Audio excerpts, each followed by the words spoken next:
dire ce que la France ne fera pas pour elle. C'est pas l'Allemagne qui va le faire, c'est pas la Turquie qui va le faire, c'est pas les États-Unis qui vont le faire.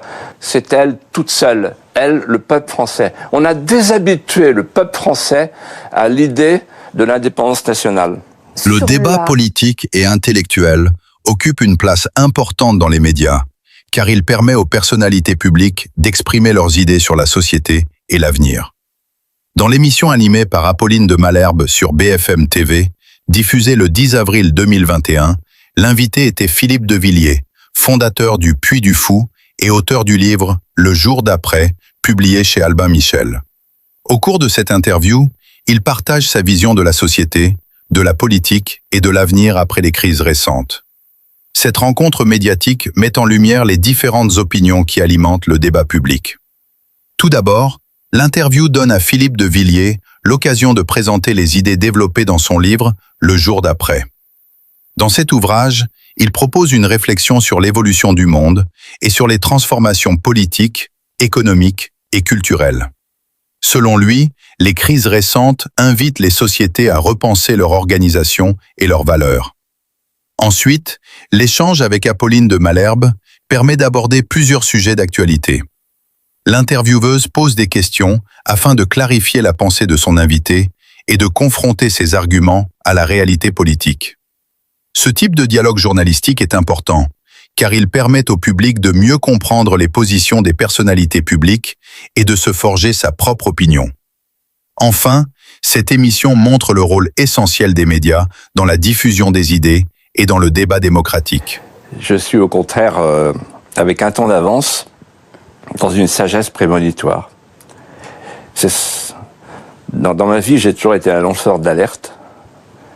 Par exemple, sur la Turquie, l'entrée de la Turquie, j'étais le premier à dire qu'il ne faut pas que la Turquie entre, etc. 3 ans avant, tout le monde. Sur les abeilles, quand il s'agissait de sauver les abeilles de l'imidaclopride. Sur Maastricht, j'étais le premier à inventer le mot souverainiste. Et donc, en fait, ça m'a valu des tours. On appelle le fou du roi celui qui est trop en avance, si l'on peut dire. Et, celui qui a le droit de tout dire, du moment qu'il le dit sur le ton d'une forme de moquerie ou de plaisanterie, ce qui n'est pas votre cas. Moi, c'est pas mon cas. C'est simple, je vais vous dire. On est dans une éclipse de civilisation. Et j'ai peur que notre pays disparaisse. Et je me fais le porte-parole de beaucoup de gens qui ont cette peur au ventre. La France pourrait mourir. Et donc, si on veut que l'aventure ne finisse pas, il faut vraiment prendre des mesures. Et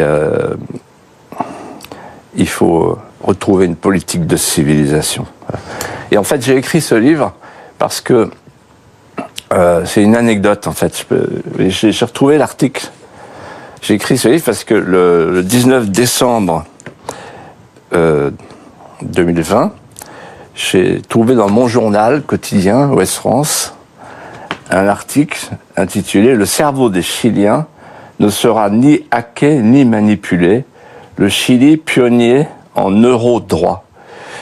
Donc j'ai lu l'article et je vois que le Chili a l'intention de faire entrer dans sa constitution, d'inscrire dans sa constitution la protection du cerveau des Chiliens. Et quand je lis ça, je me dis, mais qu'est-ce qui se passe? On parle de transhumanisme, on parle des GAFA.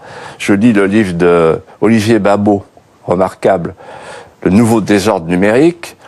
Et je me dis, mais on est peut-être en train de basculer, là, dans un monde totalitaire sans qu'on s'en aperçoive. Jusqu'à présent, j'ai cru que tout ça, c'était des rumeurs complotistes, voilà. Puisque le mot à la mode, c'est complotiste. Tout le monde est complotiste. Et donc, je me suis dit... Mais aucun complotiste n'accepte de l'être.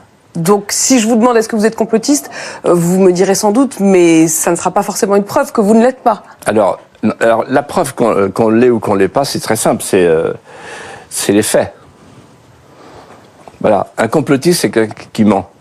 C'est quelqu'un qui est dans le fantasme. Ce qui nourrit le complotisme, c'est quand nos gouvernants, eux-mêmes, ne sont pas dans la vérité nue. Vous voyez ? Et quand on triche partout. Vous voyez, la tricherie implique la tricherie. Et en fait, je vais vous raconter que ce qui m'a mis la puce à l'oreille, c'est un exercice de simulation que j'ai vu de mes propres... Que vous racontez dans le livre. Oui. Un exercice de simulation qui a lieu le 18 octobre 2019, donc bien avant qu'on ne parle du Covid, à New York, avec vraiment le gratin mondial des puissances privées, Big Pharma, Big Data, Big Finance. Ils font une simulation d'une pandémie de coronavirus. Et en voyant ça, je me dis, bon, ça c'est pas truqué, c'est un fait. Je me dis, il y a quand même quelque chose. Ça veut dire qu'il y a des gens qui, en fait, savaient. Alors, attention, je dis pas... Mais ça avec quoi? C'est-à-dire, pardon, mais Alors, je voudrais quand même savoir, est-ce que, au minimum, vous laissez entendre, vous soupçonnez qu'il pourrait y avoir une forme de manipulation du monde entier dans cette histoire Alors, je vous remercie de me permettre de préciser. Parce que j'allais vous le dire. J'allais vous dire, non, je n'ai pas dit ça. Et dans mon livre, je dis ceci textuellement. Il y a des gens qui, dans les années 1994, au moment de l'OMC, au moment de la création de l'OMC, voulaient un monde sans frontières. Les uns, par souci idéologique pour remplacer les frontières par les murs par des ponts, comme on dit, et les autres, dans un souci d'intérêt, pour ouvrir un grand marché planétaire de masse. Mais ce faisant, ils savaient, puisque nous le savions avec Jimmy Goldsmith, on avait fait une campagne là-dessus. Pardon, Philippe de Villiers, mais je voudrais quand même comprendre, qu'on revienne à ce qui se passe aujourd'hui. Est-ce que vous sous-entendez qu'ils savaient qu'une pandémie arriverait? Non. Ou est-ce que vous vous dites, si une pandémie arrivait, alors ils voulaient l'utiliser Exactement. aux fins de contrôler davantage le monde? Voilà. Vous avez parfaitement résumé ce que j'allais vous dire, à savoir...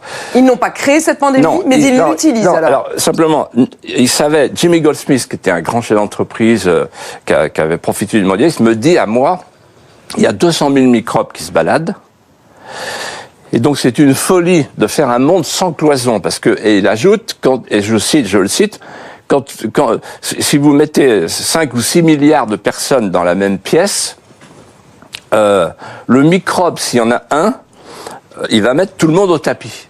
Donc en fait, ils le savaient. Et ils l'ont fait quand même. Jamais, je ne dirais, jamais on ne pourra prouver, parce que je pense que c'est pas le cas, qu'il y a des gens qui auraient inventé le virus. Vous ne pensez pas que ce virus a été inventé? Ça, c'est du complotisme. Non.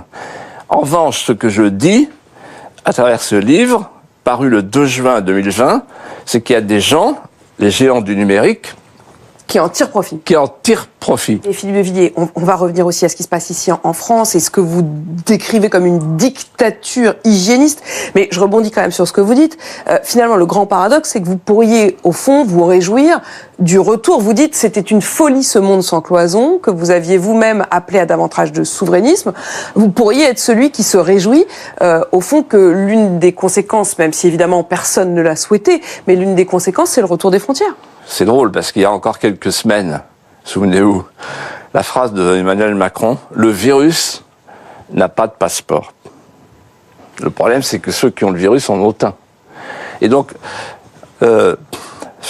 confinement, ça veut dire cum finis en latin, avec des frontières.